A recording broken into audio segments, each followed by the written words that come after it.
Yeah, we're going to have wet conditions through this afternoon and evening, but it is going to begin to dry out for a couple days. River-wise, with all the rain that we've had through May, which has been very wet above average compared to last May, we only got Necedah right there, still at minor flood. It's beginning to drop too. It should drop by Friday. Otherwise, the dots aren't showing up right here.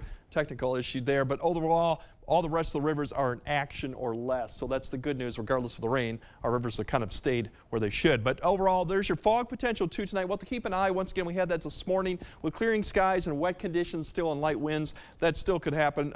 Dry Wednesday and Thursday. The temperatures will return back to the 70s, maybe the mid to upper 70s by Thursday as the winds begin to turn around to the south. Really, for mowing forecast, today is probably the worst day. The next 2 days, besides probably the morning dew on there and potential for fog, conditions should be really nice too. Plenty of sun and the winds turning around, maybe approaching, like I said, upper 70s by Thursday. Here's that main band of the showers and thunderstorms just coming through La Crosse right now, Black River Falls. It'll begin to weaken a little bit as it pushes further southeast, but areas to the east will see that. We'll still see additional development behind this throughout the afternoon and evening, but it's going to be more hit and miss. I think the next hour, that's really the main action for La Crosse as it pushes east. Some heavier rainfall in it, but we're not expecting any type of severe or even strong storms. Really, as we track that out, that line begins to push further to Volksfield, to Bosqueville, and areas to Richland County further in the next hour and a half. Otherwise, you're going to see additional development continue through the afternoon. Still could see some peaks of the sun. Even the evening commute won't be all wet, just a few showers here and there. And by the time the sun starts setting,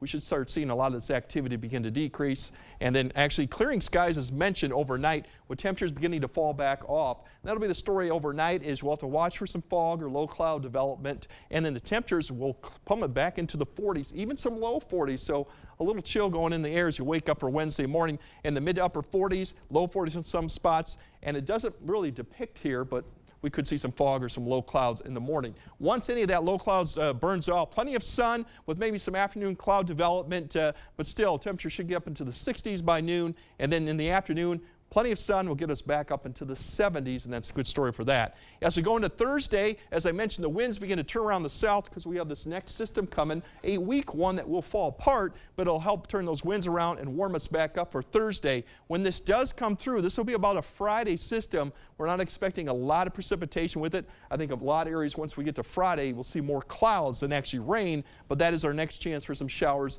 and a few storms, and it doesn't look like significant rain or any severe weather at this point right now. But for today, we're still got the showers and thunderstorms more scattered as you go through the afternoon and evening. Still some dry periods. Temperatures about 10 degrees below to where we should be.